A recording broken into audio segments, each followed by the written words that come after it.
have a huge array of robots, which includes Manav. And Manav is India's first completely made in India robot. So every single part of this robot is completely made, designed, programmed, assembled. Every single thing has been done completely in India. So whether we talk about the body, the skeleton, the programming, every single thing has been done completely in India. So this robot is special in quite some ways. That first of all, it is a completely made in India robot, and along with that, it is the India's first completely made in India 3D printed robot as well. So all the parts which you can see over this robot is made by a 3D printer. And along with that, it has two cameras in the front, so it can see what's going on, and it can also make out the distance from the objects around it, and it can do all the things accordingly. Along with that, you can see the slits over here. So these slits are there for a reason, and the reason behind these slits is that it can basically sense the sound, and there are microphones inside it. And along with that, it can also make out where the sound is coming from. So whether the sound is coming from the left, right, or back, or the front, it can make out where the sound is coming from as well. And this robot is like around 10 times cheaper than any other robot in the market. So other robots of this category is costing something around 15 to 20 lakh rupees. This robot is costing nearly 1.5 lakh rupees, which is way more cheaper than any other robot. So this robot has been programmed to do a dance sequence, which will be showing down to you in the evening. So I have a guest lecture at 5 o'clock in the auditorium. So you can go down in the auditorium, and you can, at 5 o'clock, we'll be showing the dance of Manav. And along with that, I will be showing you a lot of different technologies and how different technologies work. So it's going to be a very interesting lecture. That's 100%. That I don't have to control it by anything. I don't have to tell it anything. I don't have to control it by any kind of controlling mechanism. It is automatically sensing everything, and it is playing. It can play a game of football. So we have 6 of these robots which play football with each other. So 3 on one side and 3 on other side, and it basically makes out where the ball is, where the goal is, where what kind of strategy to use, and what the limitations and the rules and regulation of the football game is. And along with that, it has various sensors. So based on those sensors, it can stabilize itself during the whole course, and it also makes sure that every single motion that it is doing is completely human-like. It is not a robotic motion; it is completely a human-like motion. So this robot can do quite a lot of things, and because of its sensors, it's very, very, very stable. And have you ever seen a robot that does push-ups? Ever seen a robot that does push-ups? Would you like to see it today? Yes. Okay, let's see it.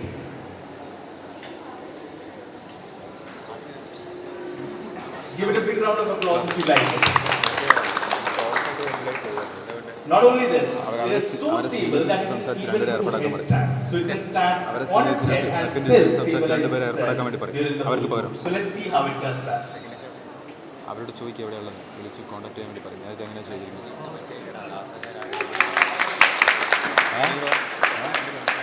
So it's doing headstand and it's balancing itself without any problem, without any kind of problem that any robot might face. And not only this, while playing a game of football, what happens if it falls down? What happens if it falls down? Game over? Yeah? Not with this robot. If I make it fall down, it automatically picks itself up. And if I make it full, get down and back, no problems at all.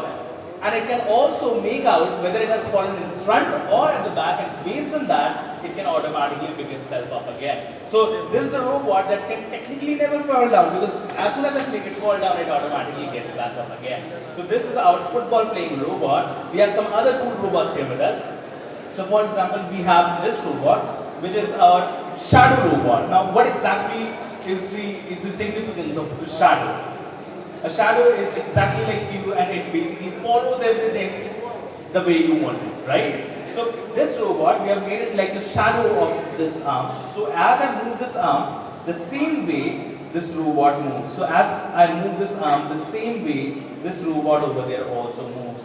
So the speed or the smoothness, every single thing is being copied by that robot in real time, just like a shadow. Now you might be thinking, okay, that is a very cool technology, but what do I do with this thing? So right now we are making bomb diffusal robots, and in those bomb diffusal robots, you don't need this kind of a remote control to actually control it. You simply wear a glove which has all this kind of robotic engineering over this, and like a kilometer away, you are sitting and you are controlling that robot just by normal finger motion. So you don't really have to do anything. So there are a lot of different technologies that we are doing, and just 1 second, give me a second so that I can bear this, so that I can give you a demonstration of this as well.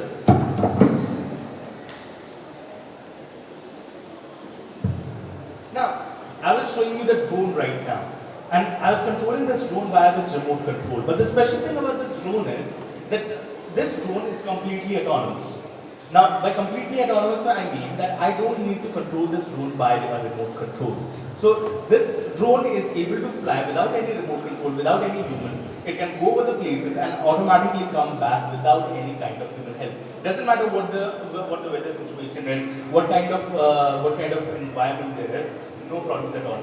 Till the time it is there in the sky, it can automatically maneuver itself. And along with that, not only this, for example, if I was flying it via this remote control, I was very confident. The reason behind my confidence was that if at any point of time I lose the signal from this remote control, it will automatically get down to the position where I started this robot from, and it will automatically land itself without any kind of human help. So just in case if I lose signal, no problems at all. It will automatically make out where it started from, and it will get back to that position, and it will automatically land itself up again. And not only this, if for example, if it is flying over an area and you have taken it very far from the base position, and it makes out that okay, I won't be able to return back home in the battery which I'm left with. So it automatically disobeys your command, and it will automatically get back to the position where it started from without your help, and it will automatically land itself up again. So that is the speciality of this drone. Now, I have a very cool thing which I'm wearing on my hand. So I just hope that it has been calibrated by now. So I have connected it to my phone, and let me show you what exactly this thing does.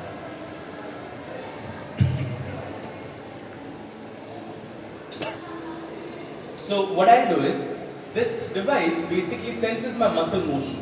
So it basically makes out what exactly I'm doing, and based on that, it understands what I'm trying to do with this band without any problem. So what I'll do is, I'll hand this mobile over to him, and he'll be holding this mic over here, and I won't be doing anything. Let's see what happens.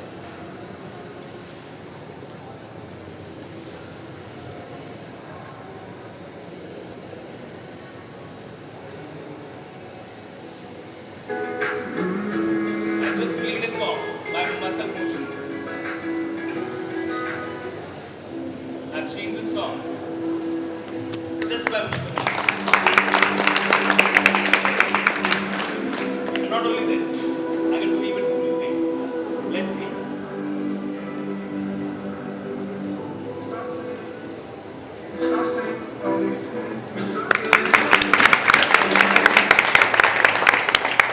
So this is a muscle sensing device, and it basically senses my muscle motion at any point of time. Now you might be thinking, okay, this is a very cool device, but what exactly are you going to do with this device? So my dear friends, we are giving this device to the military, and we are making a military robot via this. And you might have heard about the Taj attacks that